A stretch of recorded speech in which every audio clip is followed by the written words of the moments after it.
ನಮಸ್ಕಾರ ಸ್ನೇಹಿತರೆ, ಗಣಿ ಎಜು ಎಕ್ಸ್ಪ್ಲೋರ್ ಯೂಟ್ಯೂಬ್ ಚಾನಲ್ಗೆ ಸ್ವಾಗತ ಸುಸ್ವಾಗತ. ಓಕೆ, ಈ ನೇಮ್ ನೆನ್ಪಿಟ್ಕೊಂಡಿರಿ, ಗಣಿ ಎಜು ಎಕ್ಸ್ಪ್ಲೋರ್ ಅಂತಂದು. ಯಾಕಂತಂದರೆ ಅಬೌಟ್ KCT ಆ್ಯಂಡ್ ನೀಟ್ ಎಲ್ಲನೂ ಕೂಡ ಥ್ರೋಡ್ ಕೌನ್ಸ್ಲಿಂಗ್ ಫ್ರೀಯಾಗಿ ನಮ್ಮೊಂದು ಯೂಟ್ಯೂಬ್ ಆ್ಯಂಡ್ ನಿಮಗೆ ಆ್ಯಸ್ ವೆಲ್ ನಮ್ಮ ಒಂದು ವಾಟ್ಸಪ್ ಗ್ರೂಪಲ್ಲೂ ಕೂಡ ನಿಮಗೆ ಥ್ರೋಟ್ ಓಕೆ ನಿಮ್ಮ ಕೌನ್ಸ್ಲಿಂಗ್ ಥರ್ಡ್ ರೌಂಡ್ ಮುಗಿಯೋವರೆಗೂ ಕೂಡ ನಿಮಗೆ ಎಲ್ಲನೂ ಕೂಡ ವಿತ್ ಮಾಪಪ್ ರೌಂಡು ಕೂಡ ನಿಮಗೆ ಕಂಪ್ಲೀಟಾಗಿ KCT 2025 ಓಕೆ ಎಲ್ಲನೂ ಕೂಡ ಕಂಪ್ಲೀಟಾಗಿ ನಿಮಗೆ ಹೇಳುವಂಥ ಪ್ರಯತ್ನ ಅಂತೂ ನಮ್ಮ ಕಡೆ ನಡೀತದೆ. ಆದಷ್ಟು ಓಕೆ ನಿಮ್ಮ ಒಂದು ಸಪೋರ್ಟ್ ಅಂತಂದರೆ ಕಂಪ್ಲೀಟಾಗಿ ಹೇಳ್ತೀನಿ. ಓಕೆ, ಕಳೆದ ಒಂದು 4 ವರ್ಷದಿಂದ ಕೂಡ ಎಲ್ಲನೂ ಕೂಡ ಕಂಪ್ಲೀಟಾಗಿ ಹೇಳ್ತಾ ಬಂದಿದ್ವಿ, ಈ ವರ್ಷನೂ ಕೂಡ ಹೇಳ್ತೀವಿ. ಓಕೆ ಸರಿ, ಇವತ್ತಿಂದ ಕೂಡ ಕರೆಕ್ಟ್ ಸ್ಟಾರ್ಟ್ ಮಾಡೋದಂತಂದರೆ ಅಬೌಟ್ ಹುಡುಗರು ಕೇಳ್ತಾ ಇರುವಂಥದ್ದು questions document verification. Okay, KCT 2025 document verification ಬಗ್ಗೆ ಭಾಳಷ್ಟು ನಿಮಗೆ ಗೊಂದಲಗಳಿದ್ದಾವೆ. ಯಾಕಂದರೆ ಕ್ಲೇಮ್ಡು ನಾಟ್ ವೆರಿಫೈಡು ಈ ರೀತಿ ಎಲ್ಲನೂ ಕೂಡ ಬರೋ ಕಾರಣ ನಿಮಗೆ ಒಂದು ಗೊಂದಲ ಇದೆ. ಸೊ ಅಂದರೆ ಡಾಕ್ಯುಮೆಂಟ್ ವೆರಿಫಿಕೇಷನ್ ಲಾಸ್ಟ್ ಡೇಟ್ ಯಾವಾಗ ಆಗ್ತಿತ್ತು ಅಂತಂದು ಇದಕ್ಕೊಂದು ಉತ್ತರ ಹಾಗೆ ನಮ್ಮ ಒಂದು ಕಡೆಯಿಂದ ಇವತ್ತು ಸರ್ಕ್ಯುಲರ್ ಬಿಟ್ಟಿದ್ದಾರೆ. ಅದೇನಂತ ನೋಡೋದಂತಂದರೆ CET 2025 ಅರ್ಜಿ ನಮೂನೆಯಲ್ಲಿ claimed verified or claimed not verified or not claimed ಎಂದು ಕ್ಲೇಮ್ಸ್ ಸರ್ಟಿಫಿಕೇಟ್ನಲ್ಲಿ ಮುದ್ರಿತವಾಗಿರೋ ಅಭ್ಯರ್ಥಿಗಳಿಗೆ ಗಮನಕ್ಕೆ. ಓಕೆ, ತಿಳ್ಕೊಬೇಕು ಇದಿಷ್ಟು ಈ ಥರ ಯಾರಿಗೆಲ್ಲ ನಿಮಗೆಲ್ಲ ಬರ್ತದೆಯೋ ಈ ಒಂದು ಮುಷ್ಟು ವಿದ್ಯಾರ್ಥಿಗಳಿಗೆ ಒಂದು ಗಮನಕ್ಕೆ ಅಂತ ಅಂದ್ಬಿಟ್ಟು ಒಂದು ಸರ್ಕ್ಯುಲರ್ ಬಿಟ್ಟಿದ್ದಾರೆ. ಅದರಲ್ಲಿ ಸೆಕೆಂಡ್ PUC ಓಕೆ 2ನೇ PUC ವಾರ್ಷಿಕ ಪರೀಕ್ಷೆಯ ಸದ್ಯದಲ್ಲಿಯೇ ಪ್ರಾರಂಭವಾಗುವ ಹಿನ್ನೆಲೆಯಲ್ಲಿ ಅಂತಂದರೆ ಈಗ ಸೆಕೆಂಡ್ PUC ಎಕ್ಸಾಮ್ ಏನಿದೆಯೋ ಅದು ಸ್ಟಾರ್ಟ್ ಆಗ್ತಿರೋ ಕಾರಣ PU ಪರೀಕ್ಷೆ ಮುಗಿದ ನಂತರವೂ ಎಲ್ಲ ಅಭ್ಯರ್ಥಿಗಳಿಗೆ ಆಯಾ ಕಾಲೇಜಿನಲ್ಲಿ ದಾಖಲೆಗಳನ್ನು ಪರಿಶೀಲಿಸಿಕೊಳ್ಳಲು ಅವಕಾಶ ನೀಡಲಾಗುತ್ತದೆ. ಅಂತಂದರೆ ಡಾಕ್ಯುಮೆಂಟ್ ವೆರಿಫಿಕೇಷನ್ ಏನು ಬರ್ತಾರೆ ಮತ್ತು ಮುಗಿದ್ಬಿಟ್ರೆ ಏನು ಮಾಡಬೇಕು? ಯಾಕಂದರೆ ನಮ್ಮ ಎಕ್ಸಾಮ್ ಬೇರೆ ಹತ್ರ ಬರ್ತದವೆ, ನಾವು ಎಕ್ಸಾಮ್ ಪ್ರಿಪೇರ್ ಮಾಡ್ಕೋಬೇಕಾ ಅಥವಾ KCT ಎಕ್ಸಾಮ್ ಇದೆ ಅಂತಂದು ಅದ್ರ ಡಾಕ್ಯುಮೆಂಟ್ ವೆರಿಫಿಕೇಷನ್ಗೆ ಓಡಾಡಬೇಕಂತ ಇದ್ರಿ. ಸೊ ಅದಕ್ಕೋಸ್ಕರ ಎಲ್ಲನೂ ಕೂಡ ಒಂದು ಸ್ಟೂಡೆಂಟ್ಸ್ಗೆ ಸ್ವಲ್ಪ ರಿಲೀಫ್ ಆಗಲಿ ಅನ್ನೋ ಕಾರಣಕ್ಕೆ ನಿಮ್ಮ ಒಂದು ಡಾಕ್ಯುಮೆಂಟ್ ವೆರಿಫಿಕೇಷನ್ ನೀವು ಎಕ್ಸಾಮ್ ಮುಗಿದ ನಂತರವೂ ಕೂಡ ವೆರಿಫಿಕೇಷನ್ ಮಾಡಿಸ್ಬೋದು. ಎಲ್ಲಿ ದೂರ ಹೋಗುವಂಥ ಅವಶ್ಯಕತೆ ಇಲ್ಲ, ನಿಮ್ಮ ಕಾಲೇಜಿನಲ್ಲಿಯೇ ಮಾಡ್ತಾರೆ. ಇವಾಗ ನೆಕ್ಸ್ಟು, ಆದ್ದರಿಂದ ಇಲ್ಲಿಯವರೆಗೆ ಆಯಾ ಕಾಲೇಜಿನಲ್ಲಿ ಪರಿಶೀಲನೆ ಮಾಡಿಕೊಳ್ಳದಿರುವ ಅಭ್ಯರ್ಥಿಗಳು ಭಯಪಡೋ ಅವಶ್ಯಕತೆ ಇತ್ತಲ್ಲ. ಅಂತಂದರೆ ಈಗಾಗಲೇ ಮಾಡಿಸ್ಕೊಂಡವ್ರು ಮುಗೀತಿ, ನೀವೇನು ವರಿ ಮಾಡೋ ಅವಶ್ಯಕತೆ ಇಲ್ಲ. ಇನ್ನೂ ಕೂಡ ಸಮಸ್ಯೆ ಇತ್ತಪ್ಪ ಅಂತಂದರೆ ನಿಮಗೆ ಹೋಗಿಬಿಟ್ಟು ನಿಮ್ಮ ಕಾಲೇಜಲ್ಲಿ ಮಾಡ್ಕೋಬೇಕು. ಓಕೆ ಭಯಪಡೋ ಅವಶ್ಯಕತೆ ಇರೋದಿಲ್ಲ. ಹಾಗೂ 2ನೇ PU ಪರೀಕ್ಷೆ ಮುಕ್ತಾಯವಾದ ನಂತರ ಪರಿಶೀಲನೆ ಮಾಡಿಸ್ಕೊಳ್ಬೋದು. ಅಂತಂದರೆ ಸೆಕೆಂಡ್ PUC ಎಕ್ಸಾಮು ಮುಗಿದೈತೆ ನೋಡಿರಿ, ಅಂದರೆ ಮಾರ್ಚ್ 1ಕ್ಕೆ ಸ್ಟಾರ್ಟ್ ಆದರೆ 20 ಕೂಡ ನಿಮ್ಮ ಎಕ್ಸಾಮ್ ನಡೀತದೆ. ಮುಗಿದ ತಕ್ಷಣ ನೀವು ಆರಾಮ್ಸಾಗಿ ಏನು ಮಾಡ್ಬೋದು, ನೀವು ವೆರಿಫಿಕೇಷನ್ ನಿಮ್ಮ ಕಾಲೇಜಿನಲ್ಲಿ ಮಾಡ್ಕೋಬೋದು. ಓಕೆ, ನೆಕ್ಸ್ಟ್ ಗಮನಿಸಿ ಅಂತ ಕೊಟ್ಟಿದ್ದಾರೆ, ಇದು ಇಂಪಾರ್ಟೆಂಟ್ ಪಾಯಿಂಟ್ಸು ಕಂಪ್ಲೀಟಾಗಿ ನೋಡಿರಿ. ಓಕೆ, ನೆಕ್ಸ್ಟ್ ಗಮನಿಸಿ ಪಾಯಿಂಟ್ ನಂಬರ್ 1 CET 2025 ಅರ್ಜಿ ಸಲ್ಲಿಸಿ ಶುಲ್ಕ ಪಾವತಿಸುವ ಎಲ್ಲ ಅಭ್ಯರ್ಥಿಗಳಿಗೂ CET 2025 ಪ್ರವೇಶ ಪತ್ರವನ್ನು ನೀಡಲಾಗ್ತದೆ. ಆ್ಯಂಡ್ ನೆಕ್ಸ್ಟ್ ದಾಖಲೆ ಪರಿಶೀಲನೆ ಮಾಡಿರುವವರಿಗೆ ಮಾತ್ರ CET 2025 ಪ್ರವೇಶ ಪತ್ರ ನೀಡುತ್ತಾರೆ ಎಂದು ಭಾವಿಸಬಾರದು. ಅಂತಂದರೆ CET ಎಕ್ಸಾಮ್ ಏನು ಡಾಕ್ಯುಮೆಂಟ್ ವೆರಿಫಿಕೇಷನ್ ಮಾಡಿದರೆ ಮಾತ್ರ ಬಿಡ್ತಾರಪ್ಪ ಅಂತ ನೀವೇನು ಅಂದ್ಕೊಂಡಿತ್ತಂದರೆ ಅದು ತಪ್ಪು.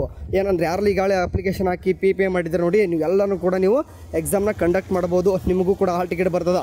ಓಕೆ, ಬಟ್ ವೆರಿಫಿಕೇಷನ್ ಯಾಕೆ ಬೇಕಂತಂದ್ರೆ ಮುಂದೆ ಕೌನ್ಸ್ಲಿಂಗ್ಗೆ ಬೇಕಾಗ್ತದೆ, ನಿಮ್ಮ ರ್ಯಾಂಕ್ ಕೂಡ ಬೇಕಾಗ್ತದೆ. ಸೊ ಯಾರು ಕೂಡ ಭಯಪಡೋ ಅವಶ್ಯಕತೆ ಇರಲ್ಲ. Okay, point number 1. ಯಾಕೆ ನೆಕ್ಸ್ಟ್ ಏನಪ್ಪ ಅಂದರೆ ಕರ್ನಾಟಕೇತರ ಅಭ್ಯರ್ಥಿಗಳು ಕೇವಲ BSc ನರ್ಸಿಂಗ್. ಓಕೆ, ಕಾಣಿಸ್ತೀವಿ ನೋಡಿರಿ, ಕರ್ನಾಟಕೇತರ ಅಭ್ಯರ್ಥಿಗಳು ಕೇವಲ BSc ನರ್ಸಿಂಗ್ ಪ್ರವೇಶಕ್ಕೆ ಅರ್ಹತೆ ಪಡೆಯಲು 2025 PCB ವಿಷಯಗಳಿಗೆ ಹಾಜರಾಗಲೇಬೇಕು.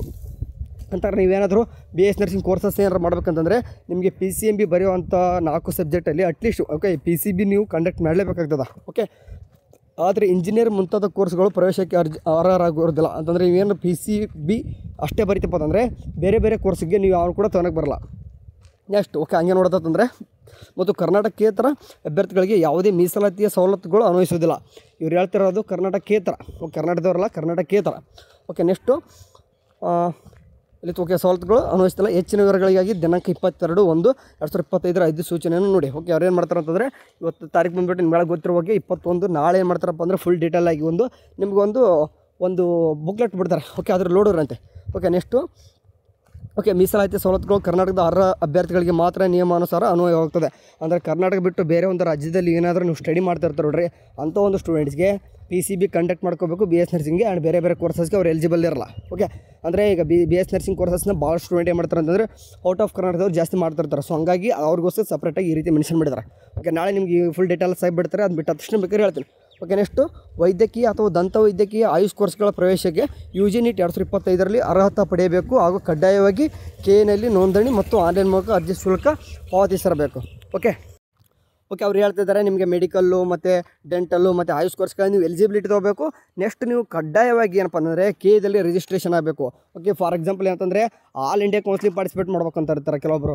ಸೊ ಹಾಗಾಗಿ ಎರಡು ಕೂಡ ಪೇಚ್ಡ್ ಆಗ್ತವೆ. ಸೊ ಹಂಗಾಗಿಬಿಟ್ಟು Kದಲ್ಲಿ ರಿಜಿಸ್ಟ್ರೇಷನ್ ಮಾಡಲೇಬೇಕಾಗಿರ್ತದೆ. ಯಾರು ನೀಟು ಕೂಡ ಪಾರ್ಟಿಸಿಪೇಟ್ ಮಾಡೋರು ಕೂಡ. ಓಕೆ, ಇದಿಷ್ಟು 3 ಪಾಯಿಂಟ್ ನಾನು ಪಡ್ಕೊಂಡಿರೋ ಸದ್ಯಕ್ಕೆ.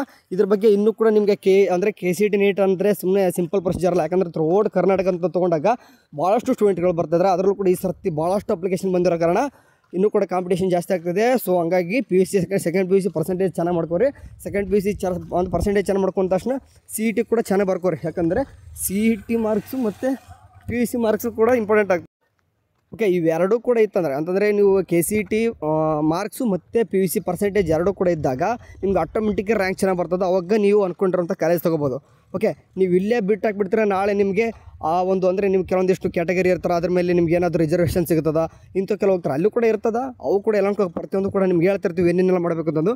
ಬಟ್ ಇವಾಗ ನೀವು ಮೊದಲು ಫೋಕಸ್ ಮಾಡೋಕ್ಕಾಗಿದ್ದು ಸೆಕೆಂಡ್ PUC ಮೇನ್ ಎಕ್ಸಾಮ್ ಏನಿದೆ ಅದು ಮತ್ತು KCT ಎಕ್ಸಾಮ್. ಇದೆಷ್ಟು ಚೆನ್ನಾಗಿ ಬರ್ಕೋರಿ. ನಿಮಗೆ ಕೌನ್ಸಿಲಿಂಗಲ್ಲಿ ಥ್ರೂಔಟ್ ನಿಮ್ಮ ಮುಂದೆ ಏನಪ್ಪ ಅಂತಂದರೆ ನಾನು ನಿಮಗೆ ಕಂಪ್ಲೀಟಾಗಿ ಓಕೆ ಯಾರೇನೋ ಗೊತ್ತಿಲ್ಲ ಪ್ರತಿಯೊಂದು ಕೂಡ ಲೈವ್ ಡೆಮೋ ಮಾಡಿ ಕೂಡ ನಾನು ನಿಮ್ಗೆ ತಿಳಿಸ್ತೀನಿ. ಓಕೆ, 4 ವರ್ಷದ ಎಕ್ಸ್ಪೀರಿಯನ್ಸ್ ಇದೆ KCT ನೀಟದು, ಹಂಗಾಗ್ಬಿಟ್ಟು ಹೇಳ್ತೀನಿ. ಓಕೆ ಸರ್, ಏನೇ ಆಗಿರಿ ಮೊದಲು ಹೋಗ್ಬಿಟ್ಟು ವಾಟ್ಸಪ್ ಗ್ರೂಪ್ಗೆ ಜಾಯ್ನ್ ಆಗಿರಿ.